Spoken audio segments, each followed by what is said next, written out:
കൊലപാതക കേസിലെ പ്രതി അഫാൻ ഓർമ്മശക്തി വീണ്ടെടുത്തു. ആളുകളെ തിരിച്ചറിയുന്നുണ്ടെന്ന് ഡോക്ടർമാർ വ്യക്തമാക്കി.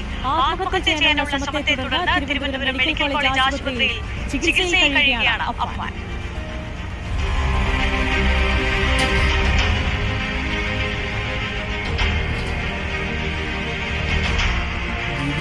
കഴിഞ്ഞ മാസം 25-ാം തീയതിയാണ് വെഞ്ഞാറമൂട് കൂട്ടക്കൊലപാതക കേസിലെ പ്രതി ജയിലിൽ ആത്മഹത്യയ്ക്ക് ശ്രമിച്ചത്.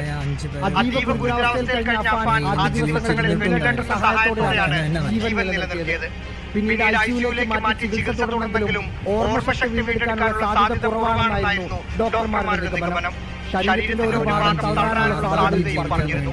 ഇന്ന് നടത്തിയ പരിശോധനയിലാണ് ഓർമ്മശക്തി വീണ്ടെടുത്തതായി വ്യക്തമായത്. ഒപ്പമുള്ളവരെ തിരിച്ചറിഞ്ഞു.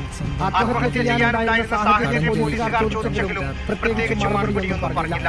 പൂർണ്ണ ആരോഗ്യവാനാകാൻ സമയമെടുക്കുമെന്ന് മെഡിക്കൽ കോളേജ് അധികൃതർ അറിയിച്ചു.